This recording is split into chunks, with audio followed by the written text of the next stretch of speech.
Hari kemerdekaan Republik Indonesia, yaitu 17 Agustus, akan segera datang. Sebagai puncak dari perayaan rasa nasionalisme, banyak kegiatan dilakukan sejak awal bulan.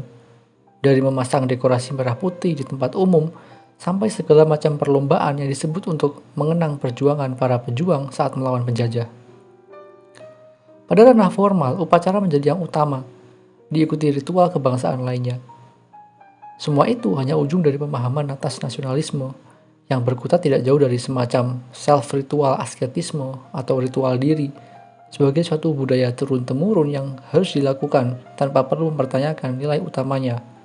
Dan setelahnya, kita bisa kembali ke kehidupan membosankan manusia tanpa merasa bersalah ataupun berutang kepada para pejuang. Di dalam salah satu esai terkenalnya, What is Enlightenment? Atau apa itu pencerahan? Immanuel Kant memaparkan tentang apa maksud dari pencerahan bagi umat manusia dan bagaimana sisi reflektif atas pencerahan seharusnya dihidupi dan diperjuangkan, bukan pada sebatas apa yang Kant sebut sebagai penggunaan personal atau kultural, tetapi juga sesuatu yang universal. Pertanyaan yang bisa ditarik dari sini adalah, apa hubungan antara rasa atau sifat nasionalisme dengan pencerahan? Semuanya dimulai dari kutipan awal René Descartes dalam Discourse on the Method. Saya telah diajari, bahkan di masa kuliah saya, bahwa tidak ada yang bisa dibayangkan begitu aneh atau begitu sedikit kredibilitasnya sehingga tidak dipertahankan oleh seorang filsuf atau filsuf lainnya. Dan saya lebih jauh menyadari dalam perjalanan saya bahwa semua orang yang sentimennya sangat berlawanan dengan kita belum tentu barbar atau biadab, tetapi mungkin memiliki nalar yang sama hebatnya, atau bahkan lebih hebat daripada diri kita sendiri. Descartes, yang terkenal dengan keraguan radikalnya, memulai perjalanan untuk menemukan kebenaran dan yang universal melalui kesadaran bahwa segala norma dan kebudayaan yang diajarkan kepadanya tidaklah lebih baik dari mereka yang berada di sisi lain bumi ini. Dari sini, hal pertama untuk menempuh yang universal bagi Descartes adalah untuk merelatifkan apa yang kita miliki dan kerjakan sehari-hari, termasuk diri kita sendiri. Immanuel Kant di dalam esainya What is Enlightenment menjelaskan bahwa hal pertama dari pencerahan adalah menjadi dewasa.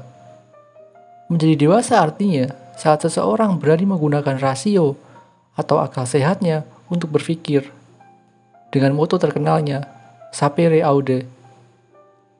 Keberanian yang dibayangkan Kant tidak semerta untuk mengutarakan pikiran manusia, melainkan juga menerima dan merefleksikan konsekuensinya. Disinilah poin pentingnya. Konsekuensi tidak hanya datang sebagai persoalan personal atau privat, melainkan bersifat mengikat semua manusia atau publik. Apa yang dimengerti sebagai yang rasional seringkali dibaca di dalam diri manusia atau bersifat a priori. Bagi Kant, justru dibaca sebaliknya, yaitu sebagai a priori yang berada di luar manusia, sehingga saat seseorang berupaya menjadi rasional, mereka harus keluar atau memisahkan dirinya dari praktek-praktek personal atau privat di dalam dirinya. Saat seseorang berbicara atau berargumen atas yang rasional, maka hal tersebut tidak pernah hanya tentang dirinya, melainkan juga orang lain, atau yang universal.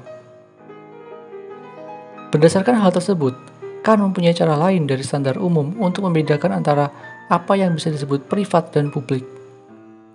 Apa yang privat bukanlah tentang individu belaka, yang seringkali dilawankan dengan komunitas atau negara, melainkan justru kesatuan komunal yang secara informal atau formal diinstitusikan menjadi identitas tertentu, seperti daerah, suku, bahasa, negara, dan lain-lain.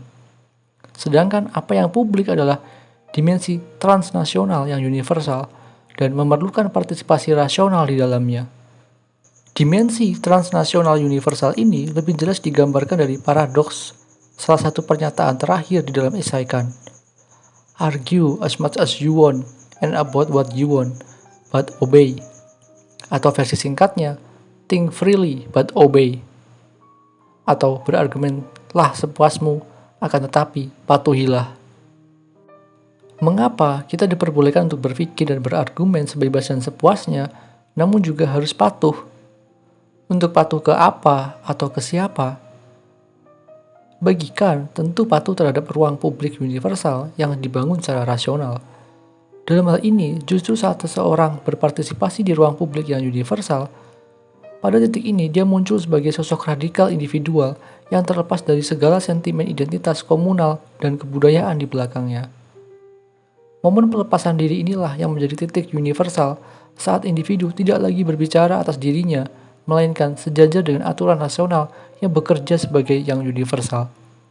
Dari ruang publik universal inilah kan meyakini adanya emansipasi terhadap kebebasan manusia yang tidak lagi terkurung di dalam identitas partikular belaka.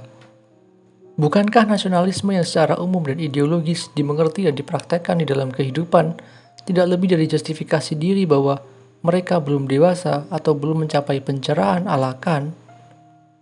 Di era sekarang yang mengglorifikasi ruang ekspresif dan selebrasi, maka nasionalisme sejati yang radikal harusnya bisa menghubungkan manusia dengan perjuangan kemanusiaan yang sesungguhnya.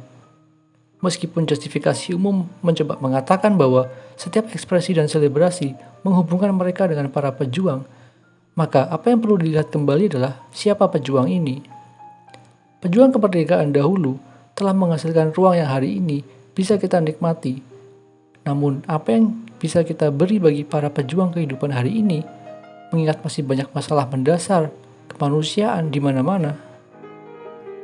Ruang ekspresi dan selebrasi instan yang dilakukan atas dasar tradisi dan akan dilupakan keesokan harinya tidak lain adalah hiburan semu untuk kabur dari persoalan yang sesungguhnya. Nasionalisme yang radikal sebagai yang bersifat transnasional harusnya mampu menghubungkan kita bukan dengan para pejuang di masa lampau, melainkan dengan saudara kita di seberang pulau yang masih banyak berjuang hanya untuk hidup.